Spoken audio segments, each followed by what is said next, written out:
y que la transformación digital no es más de lo mismo, no es un tema de tecnología. Sí, la tecnología va a ser un habilitador, pero tiene que ver más con cómo cambian todas las dimensiones del negocio.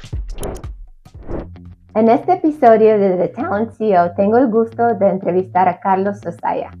Carlos es un pionero de la transformación digital en México. Con más de 30 años de experiencia en Grupo Val, incluyendo haber sido el director de la División Académica de Ingeniería de ITAM, el director de sistemas de GNP y el director interino de sistemas del Palacio de Hierro. Actualmente, Carlos apoya la innovación y la transformación digital de Grupo Val desde la empresa Servicios Corporativos Val y también imparte diversas asignaturas de transformación digital en el ITAM. Carlos, con tanta experiencia, tanto académica como práctica en la transformación digital, ¿cuál crees, en tu opinión, es el error más común o el principal malentendimiento de qué es la transformación digital que los líderes que tú enseñas no terminan de interiorizar al 100%? Muchas gracias, Vera, y gracias por la invitación.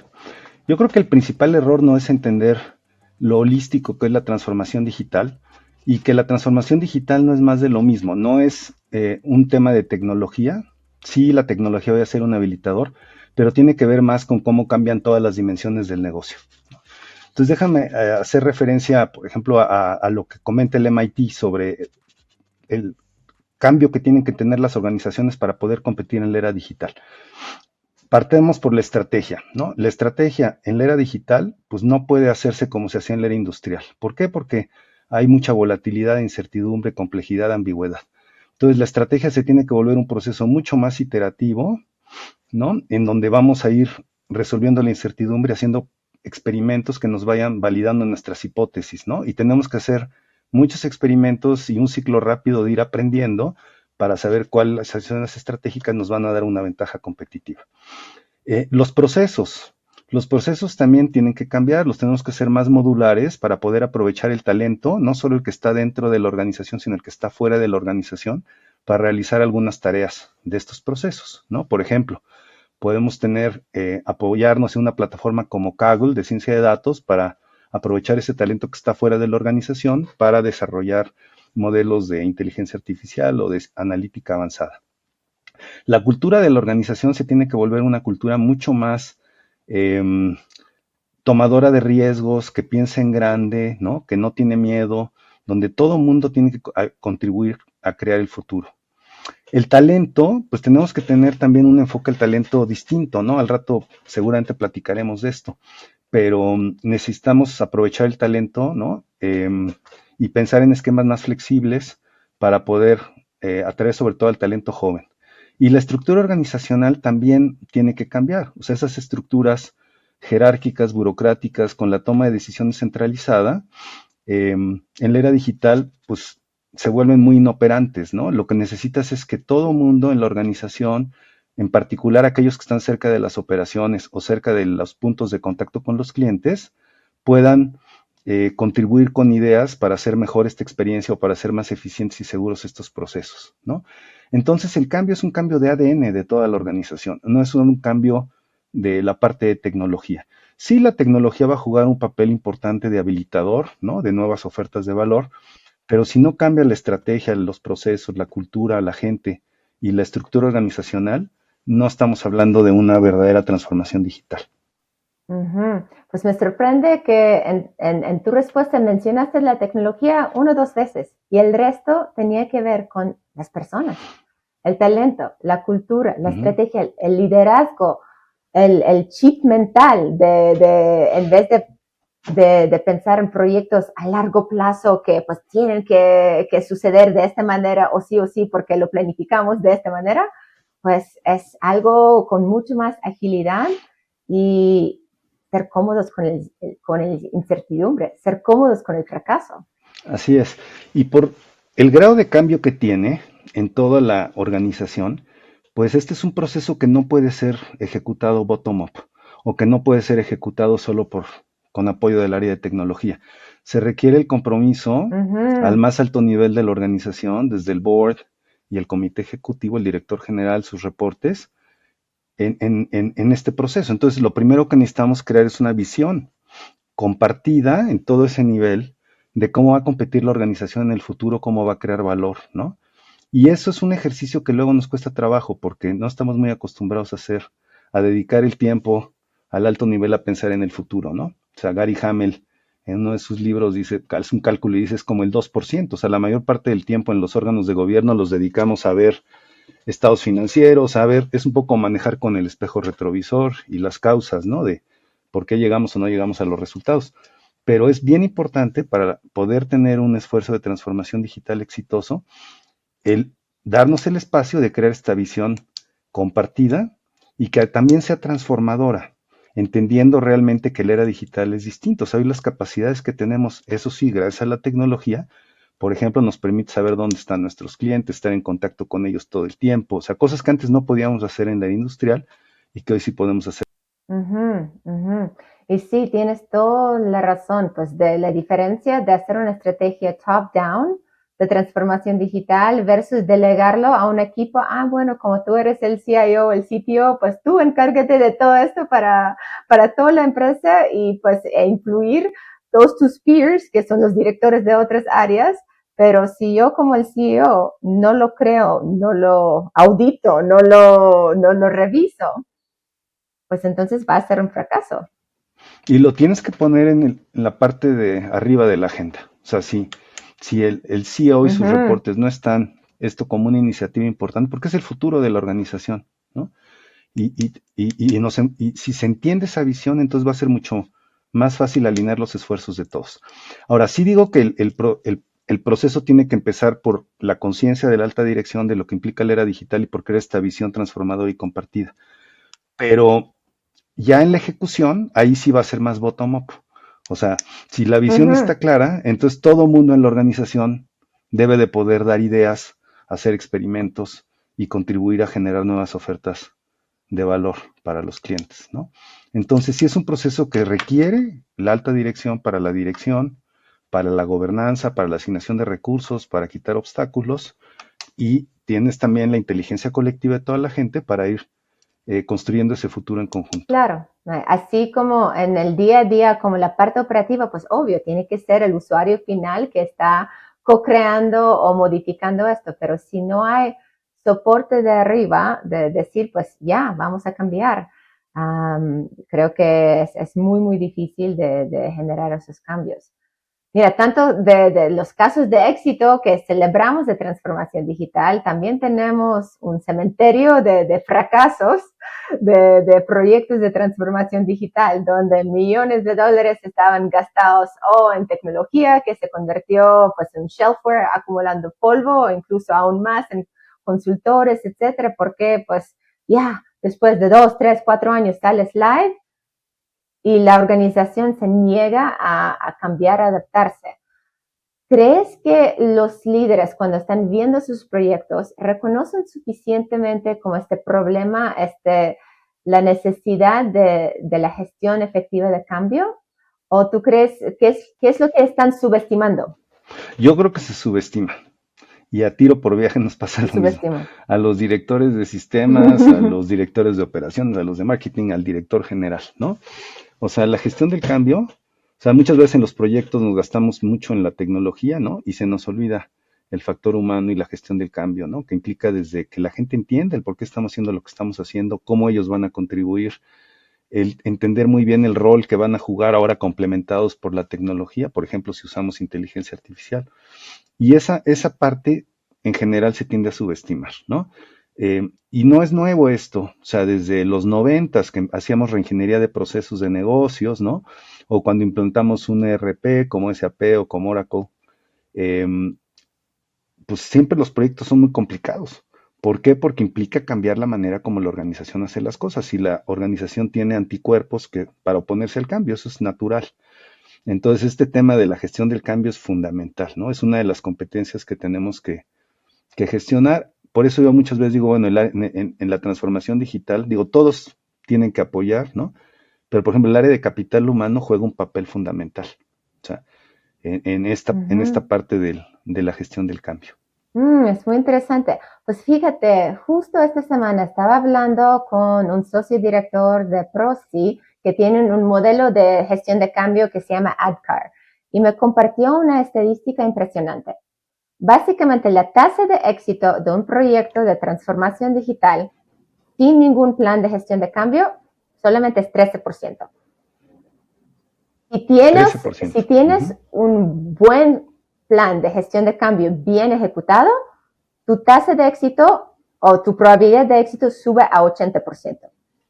Si tienes un plan de gestión de cambio, pero no está ejecutado bien, pero por lo menos tienes un plan y lo intentas, 50% probabilidad de éxito.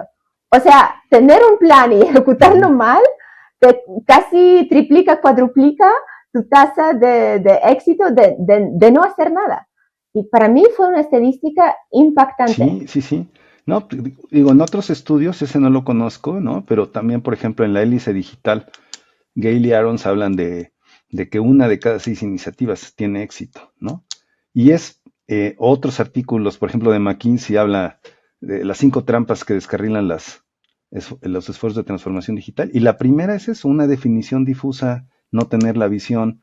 Y entonces empiezas a hacer muchas iniciativas, pero no tienes el impacto que esperabas, ¿no? Y al final, como el proceso no es sencillo, ¿no? Pues se pierde el entusiasmo y acabas quedándote a la mitad, ¿no? Y es interesante que mencionaste pues el rol crítico importante ahora pues en esta parte de transformación digital de recursos humanos para, para apoyar y liderar esta parte de gestión de cambio.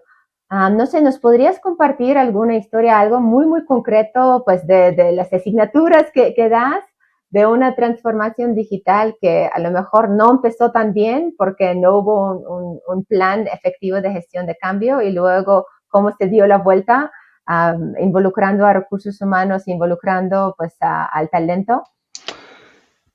Un caso así no lo tengo tan claro, ¿no? Pero sí te voy a recomendar un libro que se llama Leading Digital, que es del MIT, de Westerman, Bonetti y McAfee. Ahí hablan del qué y el cómo de la transformación digital y me parece que dan un marco muy interesante, ¿no? Porque en el qué dicen, bueno, el qué es crear capacidades digitales, ¿no? Utilizar la tecnología para 3 objetivos del negocio, que es crear una experiencia extraordinaria para los clientes, explotar el poder de las operaciones, es decir, hacer que tus procesos sean lo más efectivos, eficientes, seguros, amigables con el medio ambiente, ¿no?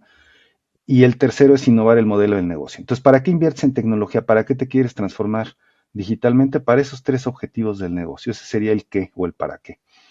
Pero también mencionan las capacidades de liderazgo digital y hablan del otro eje en el que hablan justamente, la primera que mencionan es el elaborar una visión transformadora y compartida. La segunda es lograr el compromiso de la organización. Ahí la gente de recursos humanos pues tiene que, o de capital humano va a jugar un rol muy importante porque tenemos que alentar las conversaciones en la organización, aprovechar las tecnologías como las redes sociales dentro de la empresa para crear comunidades, para que la gente se sienta parte del cambio, ¿no? Y los ejecutivos tienen que poner también el ejemplo, ¿no? Si pones el ejemplo no tienes que dar instrucciones, ¿no? Aquí el chiste es lograr inspirar a toda la organización. A ver, un ejemplo que sí me tocó ver y que se hizo bastante bien en GNP fue un proyecto justamente de visión, cuando estaba yo todavía allá, en 2010, 2015 por ahí, una visión que hicimos al más alto nivel y que luego se cascadeó a toda la organización. Entonces todo el mundo se sentía partícipe y ibas cascadeándole en las áreas para que todo el mundo dijera en un post-it cómo apoyaba la visión de su área y la visión de la organización completa. Hasta se hizo un libro. Entonces a mí, por ejemplo, ese ejercicio fue un ejercicio que yo creo que se hizo muy bien, que no lo había yo visto y que me tocó sí vivirlo en GNP, ¿no? Y te decía, seguía con las capacidades de liderazgo en la era digital. La tercera es la gobernanza, o sea, tienes que tener, no puedes apostarle a todo, no puedes hacer 200 proyectos, ¿no? Tienes que apostarle a esas pocas iniciativas que son las que te van a tener mayor impacto en alcanzar tu visión, ¿no? Entonces ahí se requiere buena gobernanza y la gobernanza sirve para 2 cosas, para asignar recursos, priorizar, por ejemplo, quitar recursos a un proyecto que no funcionó para asignárselo a otro, ¿no? Esos son normalmente los comités de gobernanza, pero también te ayuda otros elementos de la gobernanza, es por ejemplo el tener una unidad digital compartida con cierto conocimiento que pueda apoyar o catalizar la transformación digital de las distintas unidades de negocio, como lo hizo, por ejemplo, en su momento Banorte creando un área de analítica, ¿no?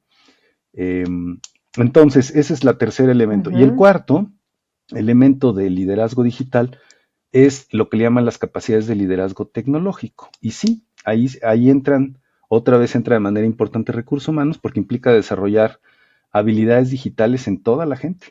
O sea, cada vez más, ¿no? Y ahora lo vemos con la inteligencia artificial generativa, pues ninguna persona de la organización va a estar ajeno a estar utilizando estas herramientas digitales, porque si no se va a quedar atrás, ¿no? Lo vemos ahora, por ejemplo, con los programadores.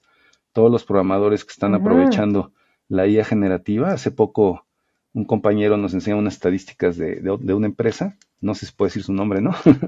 Pero que están usando ya los programadores el Copilot para programar y tienen mejoras del 50% en la productividad. Entonces, esa es la parte de habilidades digitales, ahí otra vez capital humano juega un rol. Y la segunda es la plataforma tecnológica. Ahí sí, si tienes sistemas legados, no tienes una buena arquitectura tecnológica, eso es una desventaja competitiva. Y en el libro vienen ejemplos de empresas como Burberry's, como Lloyd's, como Asian Paints, que tuvieron que arreglar ese core, hacerlo más modular para poder justamente beneficiarse de cosas como la nube y de poder tener mucho más agilidad en el desarrollo de nuevas soluciones o de ofertas de valor, ¿no?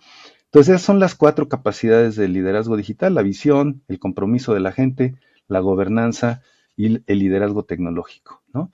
Y ahí, pues, como platicamos, en muchas de ellas el capital humano juega un rol importante. Estamos hablando de personas, ¿no?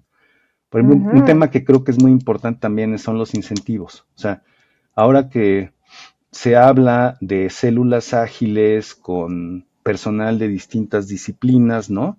A los que empoderas para que puedan proponer alguna innovación, alguna mejora, ¿no? Ya sea en los procesos, en la experiencia del cliente, en el modelo de negocio, eh, pues necesitas tener incentivos que fomenten la colaboración y que no uno se lleve la medalla y los restos del equipo no. Entonces todo ese tema también implica cambios en la manera como se premia a la gente, ¿no? Y se incentiva a la gente.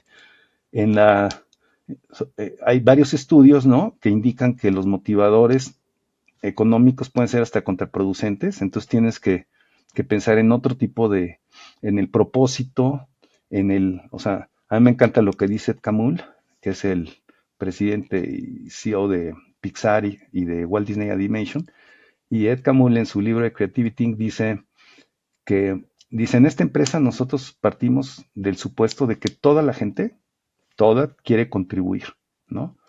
Y tiene ese deseo de hacer algo bueno. Y que ujú. nosotros sin quererlo, por el red tape, por el micromanagement, por el estilo de command and control, ¿no? Le damos en la torre muchas veces a eso, o por los incentivos de desempeño, ¿no? Entonces es un Ujú. tema de casi dar la vuelta, ¿no? O sea, muchas veces hablamos de poner al cliente en el centro, también al empleado en el centro, ¿no? Y creo que es muy importante. ¿Por qué? Porque sobre todo con la evolución tan rápida que hay ahora de las tecnologías exponenciales, pues sí hay brechas de talento importantes. Entonces tienes que ser una empresa que tenga prácticas de vanguardia en cómo gestionar, cómo atraer, cómo promover, cómo desarrollar, cómo sacar lo máximo del potencial de la gente, ¿no? Ujú. Pues sí, reflexionando sobre lo que acabas de hablar y cómo recursos humanos, pues el equipo de recursos humanos, de capital humano, toca casi todas estas palancas, ¿no? La parte de la visión, la parte de la cultura, la parte del talento que pues antes pensábamos que íbamos a automatizar todos los cargos, digamos, menos capacitados como con trabajos un poco más operativas. Pero ahora, pues viene la IA generativa y está impactando los roles más altos de la empresa.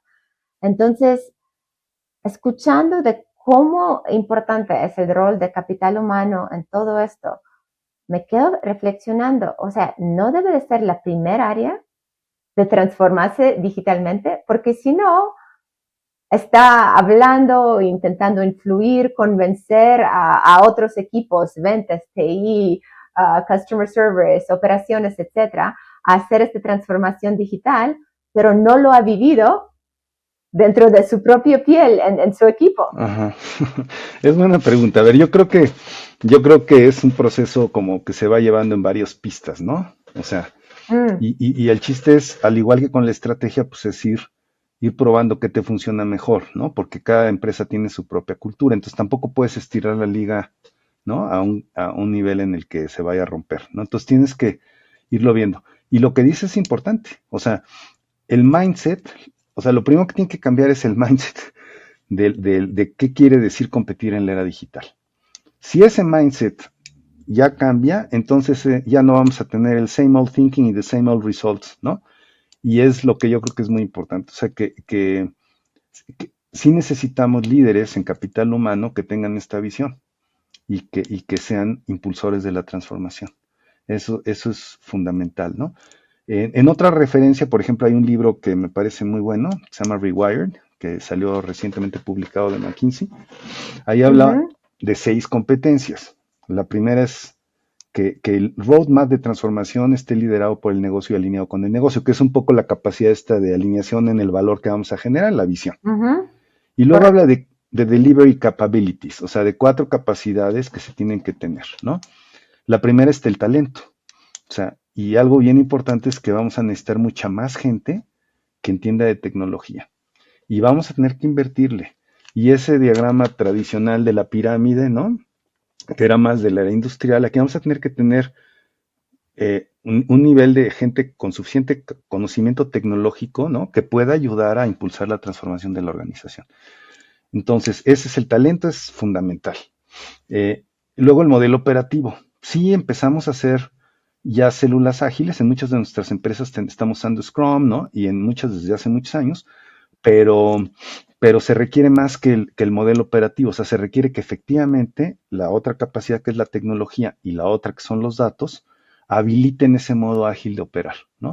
Y ahí es donde luego te encuentras con obstáculos, porque si tu plataforma tecnológica no se diseñó adecuadamente y no tiene una arquitectura modular con componentes reutilizables, no lo vas a poder hacer, ¿no? He visto Ujú, empresas que tienen una plataforma tecnológica sobre la cual desarrolla toda la organización y como es sobre esa plataforma que ellos mismos crearon con ciertas librerías, componentes reutilizables, etcétera, pues entonces pues todo el mundo puede autoservirse, ya no tienes que depender tanto del área de sistemas y además todo el tema de ujú, ujú. de las pruebas, lo que se llama continuous integration, continuous delivery, se vuelve una realidad. Eh, Pocas empresas he visto que hacen eso. Por ejemplo, Mercado Libre me tocó ver una plática donde hablaban esa es la práctica de SecDevOps, ¿no? De que desarrolles en forma continua todo el tiempo, ¿no? Y además que lo hagas de manera segura y no que desarrolles por un lado y luego tienes que operar por otro lado y haya estas brechas, ¿no? Y la parte de datos sigue siendo también, esa competencia sigue siendo un reto, porque muchas empresas no le han dado la importancia a los datos que tienen de ser un activo estratégico en la era digital. Entonces, la parte de los datos, pues es una asignatura pendiente en muchas organizaciones, a menos que sean organizaciones más recientes que hayan surgido con una visión de cómo vas a manejar la información. Entonces, ahí todavía hay una asignatura pendiente, ¿no? Y la sexta capacidad es precisamente la que hemos estado comentando, la del change management, para poder entonces sí escalar, ¿no? Las innovaciones.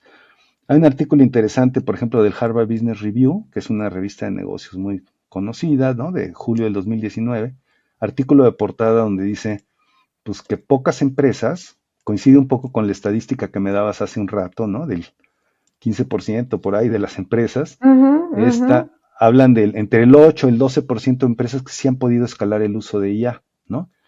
De inteligencia ujú, artificial. Y la mayoría no, la mayoría se queda con casos de uso aislados, ¿no? Pero no tiene una práctica en la que toda la organización pueda contribuir a esto, ¿no? Y dicen, la tecnología no es el problema, la cultura lo es, ¿no? Por eso, porque si no haces change management y la gente no entiende cómo la inteligencia artificial generativa le va a complementar su trabajo y se lo va a hacer más eficiente y pues la va a rechazar y eso va a causar problemas, ¿no? Para la adopción de esta tecnología tan importante. Y platícame un poco de esas barreras, porque yo creo que ahora, después de tantos webinars, conferencias, blog posts, libros de la IA generativa que surgieron este año, pues después de la salida de ChatGPT, la tecnología más rápidamente adoptada en el mundo, no vamos a encontrar ningún C-level que te va a decir, no sabes que la IA generativa no es importante para la empresa. Creo que todos estamos talking the talk, ¿no? Pero ¿cuáles son las barreras de walk the walk, ¿no? O walk the talk? Que al final del día, pues, ¿dónde paramos de hablar y con el análisis, parálisis y la discusión y de verdad empezamos a probar? Mira, yo lo he visto en algunas, por ejemplo, en alguna empresa del grupo, en TANE, ¿no? El director general está convencidísimo. Y yo te podría decir que era un lead user de las herramientas como ChatGPT o como BART, ¿no? Y te lo digo yo que soy de tecnología, ¿no? Y entonces él mandó invitó a toda la organización a empezar a usar esto, ¿no? Y empezaron ya a producir contenido, ¿no? Muy rápido, o sea, en sus áreas de marketing y todo. Entonces, regreso al argumento inicial, ¿no? De la importancia de que el mandato, ¿no? Lo mismo pasa con inteligencia artificial. En ese artículo del Harvard Business Review, creo que el CEO de Boeing dice, pues lo más importante es una visión de cómo vamos a usar esto, ¿no? Al más alto nivel, para que entonces se apoye todo, ¿no? Y la gente se suba al barco y empiece a utilizar esta tecnología, ¿no? Sí, estoy de acuerdo contigo. Creo que en términos de adopción, incluso la inteligencia artificial generativa, creo que ha sido adoptado, por lo menos probado, por los niveles más senior muy rápidamente, porque entienden pues la magia, el poder Sí. de hacer un correo mucho más convincente, mucho más rápido, etcétera, de manera instantánea. Creo que a lo mejor donde están parados, y tú corrígeme, es la parte de, pues si lo vamos a hacer, lo podemos aplicar a cualquier parte del negocio, entonces, ¿cuál es esta estrategia para no llenarnos de 1,000,000 de proyectos y un Frankenstein de parchecitos con todos haciendo algo, pero no tener esta estrategia como holística? A lo mejor estamos parados allá en esta definición de la estrategia holística, porque la tecnología y los avances están cambiando tan rápidamente, pues que todavía no orientamos de qué debemos de hacer. O a lo mejor el problema, como tú mencionaste, está en los datos. Para que esto fuera útil, pues necesitas un acceso a tus datos, necesitas que alimentar los chatbots con la información de la empresa y a lo mejor está desconectada. ¿Dónde crees que es el bloque principal? Sí. Mira, yo creo que se requiere hacer justo lo que dices, o sea, hay que tener una visión y para eso necesitas saber qué está pasando en la industria, qué están haciendo los líderes, cuáles son los casos de uso más comunes, ¿no? Hace algunos años en el ITAM me tocaba una plática de AI en retail, ¿no? Y pues tuve que investigar y sí hay mucho material en distintos foros, en los de las empresas consultoras, en el Instituto del Futuro, en el Foro Económico Mundial, ¿no? De cuál es el futuro de cada industria. Y entonces yo creo que eso es muy importante, ¿no? Porque normalmente esa visión de futuro no la tenemos tan desarrollada y es bueno asesorarse de consultores que hayan pensado sobre este problema. No es abdicar tu responsabilidad, pero sí es apoyarte a contrastarla, ¿no? Salir un poco del palacio y ver qué está pasando en el mundo, hacer un benchmark. Luego, como decíamos en las capacidades del libro de Rewired, pues tienes que ver qué es lo que el negocio es el que tiene que mandar. Entonces tienes que escoger casos de uso que son los que mayor valor te puedan dar. Y tienes que ver de los casos de uso, pues el nivel de inversión y si tienes o no los prerequisitos, si tienes o no los datos, porque puede ser que algún caso de uso, por ejemplo, cuando estaba yo en GNP, sabíamos por mucho tiempo que teníamos que segmentar a los clientes, pero nuestros sistemas transaccionales, todos estaban organizados por número de póliza. No teníamos en aquel entonces, te estoy hablando de hace pues como 20 años, no teníamos una base de datos de personas. Entonces ahí, por ejemplo, hicimos el compromiso de decir, oye, tenemos que sacar la información que está en distintas maneras almacenada en todos estos sistemas administradores de pólizas y generar una base de datos de clientes para poder entonces sí empezar a segmentar, ¿no? Entonces, creo que sí, a ver, algo importante también es no querer no comerse todo el pastel en un bocado, ¿no? Porque lo más probable es que el riesgo que tengas sea demasiado grande, etcétera. Entonces, algo que también recomiendan algunos consultores es escoger el tamaño de la mordida, ¿no? Ujú, Y algunos lo dividen por dominios de negocio. Entonces tú dices, oye, pues yo soy un retailer, mi mayor área de oportunidad está en la logística, pues ujú. todo lo que tiene que ver con logística y enfocarnos en hacer esa parte muy bien, ¿no? Y si tienes temas legados, pues igual te conviene hacer un greenfield para esa parte, ¿no? O sea, ahí tienes que ver cuál es el contexto que tiene la organización. Entonces, eso también ayuda porque tratar de enfocarse a todo va a ser muy complicado, ¿no? Y no hay recursos ilimitados. Y como comentábamos anteriormente, pues el proceso, si en reingeniería de procesos el índice de bateo era muy bajo, ¿no? Hay algunos axiomas que dicen que cuando se implanta un ERP, no voy a decir marcas, eh, el axioma es que el CIO no lo va, o sea, va a perder su trabajo y casi siempre se cumple porque es muy difícil, por lo que decíamos de la gestión del cambio y la resistencia organizacional, ¿no? Pues en transformación digital es más, porque estás hablando de todas las dimensiones del negocio, no solo de los procesos, ¿no? Y por eso es que antes de entrarle, necesitamos que haya mucha conciencia de qué quiere decir la transformación digital, cuál es el proceso, cuáles son los riesgos, ¿no? Y un acuerdo, o sea, el tiempo que invirtamos en generar esa visión transformadora y compartida y en seleccionar ese dominio de negocio que vamos a impactar, se va a pagar con creces. Ujú. Y platícame un poco de lo que has aprendido de las mejores prácticas de seleccionar pues tu socio estratégico, pues este proveedor de tecnología o este proveedor de consultoría, porque creo que han probado de todo, de los tech giants hasta los startups innovadores, hasta un sinfín de consultores académicos dentro de los varios negocios de Grupo Val. ¿Tienes algunos Sí. aprendizajes, algunas reglas de negocio que aprendiste? Ujú. Sí, mira, yo creo que, a ver, primero necesitas utilizar todas las fuentes posibles de talento, porque el talento es escaso. Por ejemplo, Ujú, buenos arquitectos de tecnología, ¿no? Pues digo, conozco muchos compañeros CIOs que están buscando gente en esa área y que no la encuentran, ¿no? Es complicado. O el tema de ciberseguridad, ¿no? Que ujú, también tiene ahorita una relevancia altísima. Pues también es un tema en el que hay, o sea, sí, ya cada vez hay más, pero hace falta. Entonces necesitas hacer alianzas y la manera hoy como se hace ujú, innovación es innovación abierta, ¿no? Ahora, para que las alianzas funcionen, ¿no? Porque sí hay muchos eh, proveedores que te vienen a ofrecer las perlas de la Virgen, ¿no? O soluciones mágicas y que es más bullshit que otra cosa. Y entonces ahí tienes que tener gente dentro de la organización. O sea, el chiste es que no pierdas esa soberanía, que entienda lo suficiente para que no, para que si algo no le hace sentido, pues pueda hacer doble clic y entender si el proveedor realmente tiene esa capacidad o no. O sea, yo, por ejemplo, cuando alguien llega a ofrecerme una solución, pues justamente lo que me preocupa es los riesgos, ¿no? Los riesgos de que el proveedor sepa en lo que se está metiendo, por ejemplo. Si es un proveedor que no ha trabajado conmigo, yo en GNP les decía, mira, yo no dudo que tengas capacidades tú en tu firma, ¿sí? Lo que yo creo es que no sabes el tamaño de problema en el que te estás metiendo. Entonces, mejor te aconsejo que empieces por algo chiquito para que nos conozcamos, ¿no? Y me pasa tiro por viaje en casi todos los proyectos, ¿no? Ahora ya no estoy en la operación, pero me toca hacer un poquito de quality assurance. Y normalmente, o sea, en el pizarrón ujú. todo se ve muy bien, en el PowerPoint todo se ve muy bien, y a veces hacemos una fase de discovery, tenemos claridad de qué vamos a hacerle a la casa y cuántos cuartos va a tener, y hacemos todo y estamos muy entusiasmados, ¿no?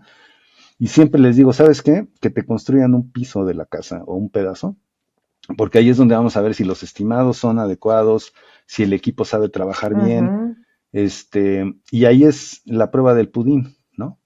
Entonces, esa es una primera recomendación, de no creérsela, ¿no? Porque muchas veces con las ganas que tenemos de que se ejecute el proyecto, ¿no? Porque estamos enamorados de él y porque sabemos que va a dar beneficios al negocio, nos aventamos al ruedo con un socio que no tiene las capacidades o que no, o que está tomando un tamaño de reto complicado y que tiene riesgos, ¿no?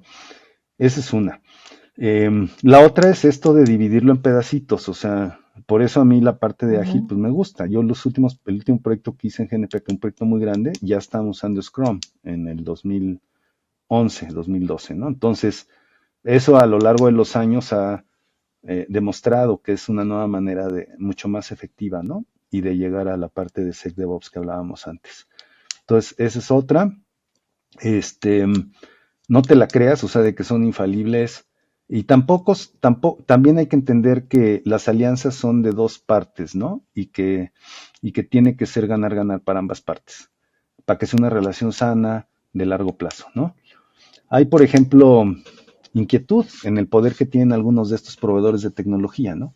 Donde una vez que te subes a la nube, pues te prometen igual las perlas de la Virgen y a la hora de que te subes te das cuenta de que las cosas ya no fueron como pensabas o que no tienen las competencias, por ejemplo, de FinOps para hacer un buen uso del recurso. O sea, como que te lanzaste un poco al borra sin entender las implicaciones, ¿no?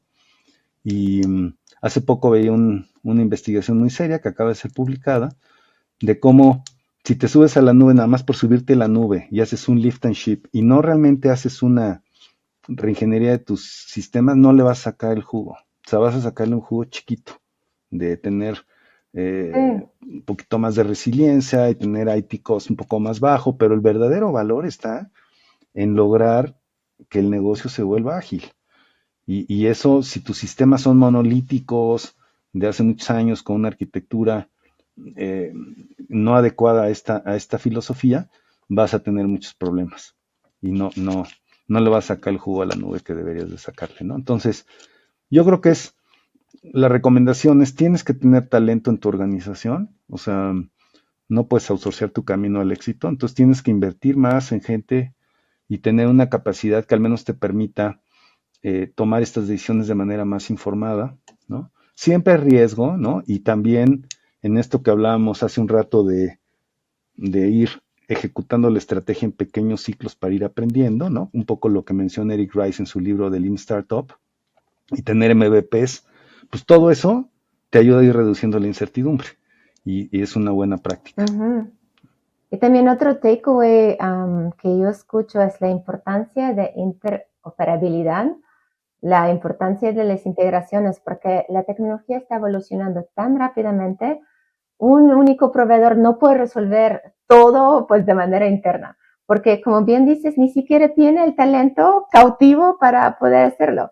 Tienes que asegurar que lo que estás montando pues está en la nube y que habla con los demás sistemas, porque allá es donde viven diferentes datos y pues a lo mejor puedes encontrar un complemento como algo muy específico para resolver un problema que pues un proveedor no puede resolver todos esos problemas.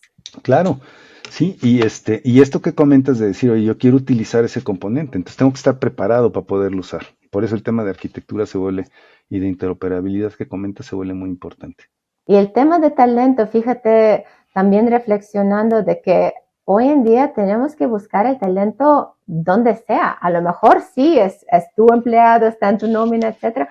A lo mejor es un freelancer. A lo mejor es la persona que te da servicios profesionales de un partner, pues, o un software que tú contrataste, porque al final del día el talento es escaso. Sí, absolutamente. Tienes que ir, o sea, y tienes que ser más flexible y así como tú lo estás mencionando, de decir, oye, pues tienes que tener múltiples esquemas, no tienes que gestionar a todo el talento igual, ¿no? Yo creo que eso es una de las cosas que tiene que cambiar en el mindset de las organizaciones.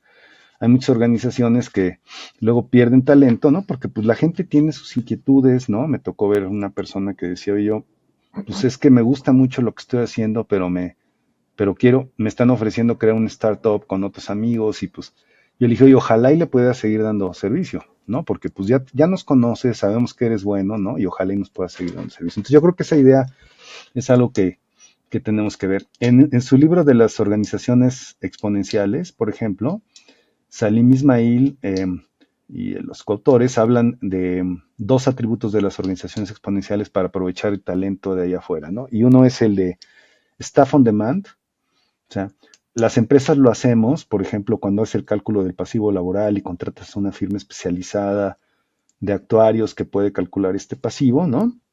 Haciendo proyecciones a futuro y trayéndolo a valor presente neto. Bueno, esos son cálculos sofisticados en los que muchas veces las empresas no tienen talento adentro, pero tienen estos socios tecnológicos, o sea, socios en este caso de eh, especialistas en la parte laboral para calcular esto, ¿no? Y actuarial. Esa idea, pues es también aprovechar ese talento que está fuera de la organización, es el staff on demand. Y otra fuente de talento que luego no explotamos y que en las organizaciones exponenciales es otro de los atributos, es el que le llaman Salim Community and Crowd. O sea, tienes tu comunidad de usuarios, de clientes, ¿no? Si eres una universidad de exalumnos, ¿no? Pues aprovéchalos Ujú, para que ellos te digan cómo mejorar, para que te den ideas. Por ejemplo, Starbucks tiene un programa de lealtad en el que ha recibido cientos de miles de ujú, ideas y donde las ideas más ujú, votadas de todos pues, son las que se incorporan, ¿no? Y ahí tienes una comunidad que no está en tu ujú, nómina, no te está costando, que están ahí porque quieren estar ahí contigo, porque se identifican con tu empresa, ¿no? Han sido clientes y quieren hacer que cada vez esté mejor el valor que tú les das a ellos. Entonces, los clientes también son una fuente importante. Y luego habla de la multitud, de crowd, ¿no? Donde dice, pues también ahí puedes hacer engagement, ¿no? Con ellos para que entonces ellos también sientan que pueden contribuir si quieren, ¿no? Y por eso también es muy importante un concepto que ahora ha tomado relevancia cada vez más, que es el propósito. O sea, también otro atributo de las organizaciones, o bueno, una cosa que tienen las organizaciones exponenciales es lo que le llaman un MTP, un Massive Transformative Purpose, para poder justamente inspirar los corazones y atraer el talento a la organización, ¿no? En el grupo hemos hecho cosas interesantes, por ejemplo, Profuturo ha realizado ya varios eventos, ¿no? Con startups, ¿no? Para complementar sus competencias, ¿no? Y estas ofertas o soluciones que traen las startups, pues pueden complementar mucho de lo que se está haciendo en la organización. Entonces, tienen una alianza ahí, creo que es con Angel Ventures, ¿no? Para identificar startups del ajá. ecosistema, traerlos, ¿no?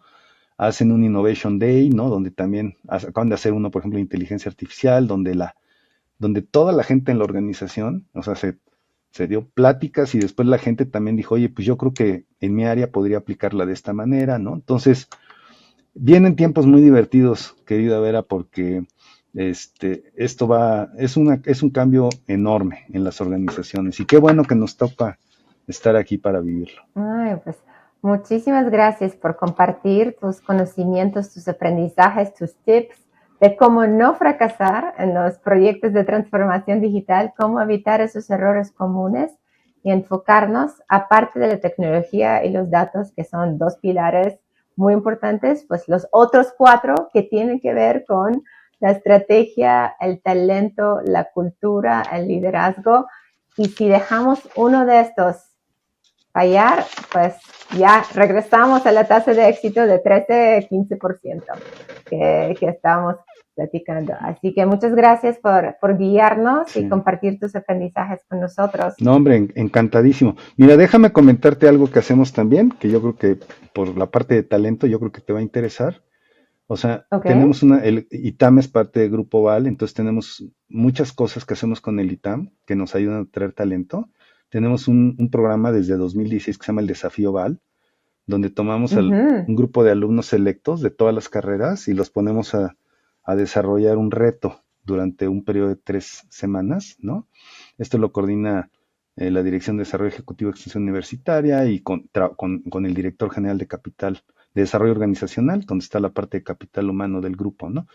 Tenemos, por ejemplo, un premio con la UNAM que se llama el Premio Val UNAM en Ciencias de la Tierra para atraer, digo, tenemos uno de los sectores del grupo importante, es el sector minero, también tenemos una empresa en petróleo, Petroval, entonces eso también nos ha ayudado a atraer talento. Y luego estamos dando cursos, tanto para directores y subdirectores, uno que se llama el programa directivo VAL en el ITAM. Yo tengo la fortuna de poder dar ahí la parte de estrategia y transformación de negocios en la era digital. Entonces, esto que estamos platicando aquí, pues es parte de lo que les damos a los ejecutivos del grupo.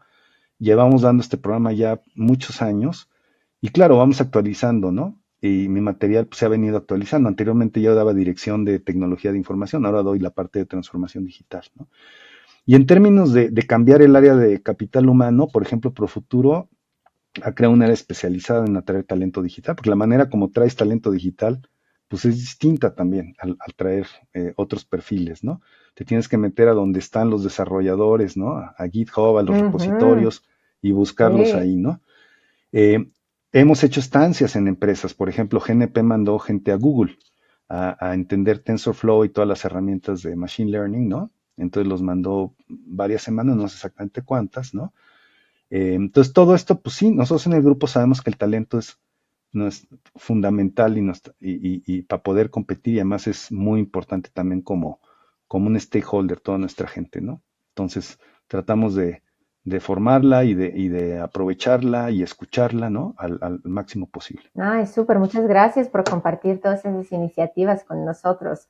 ¿Dónde podemos encontrar más información de Desafío Val, del programa de innovación que tienen, de tus cursos en el ITAM y más información sobre ti? Sí, mira, las empresas pues tienen, varias están en bolsa y tienen sus informes y las actividades, por ejemplo, que hacen nuestras empresas mineras en la parte de ESG, de sostenibilidad, son impresionantes y desarrollan la comunidad.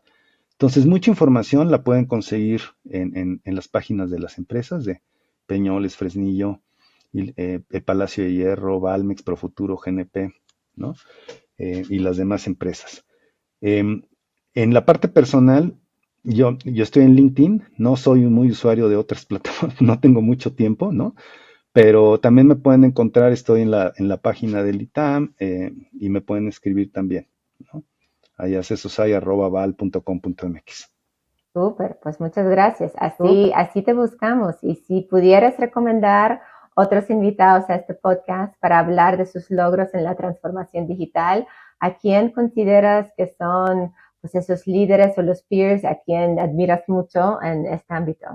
Mira, esa es la pregunta más difícil, porque conozco muchos CIOs a los que admiro y muchos líderes de transformación a los que admiro, ¿no? Si me pides escoger un par, te voy a comentar de dos. Una es muy amiga mía, que es la responsable de innovación y tecnología de la Comer, que es Flor Argumedo.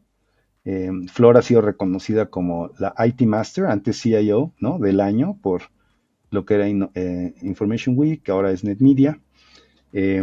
Otro es Tony Saracho. Tony es el responsable de sistemas en Coppel y, por ejemplo, han hecho cosas súper padres. Él también ha sido reconocido por Forbes como de los campeones de transformación digital y tienen un centro de más de 2,000 personas, ¿no? Una fábrica digital en la que están trabajando con modo ágil, ¿no? Entonces, pues ellos dos me parecen gente a la que respeto, a la que quiero y que sería muy bueno que participaran aquí también en este podcast. Ay, pues muchísimas gracias. Le vamos a buscar para escuchar sus aprendizajes y para que nos ayuden a todos ser mejores, más ágiles, más rápidos en este camino de transformación digital que ahora es inevitable. Muchas gracias, Vera. Gracias por la invitación. Un placer estar aquí con ustedes. Igualmente, gracias. ¿Tienes alguna experiencia relacionada con este episodio que quieras compartir? ¿Quieres que hagamos alguna pregunta concreta en próximos episodios? Deja tus comentarios abajo. Gracias por tus ideas.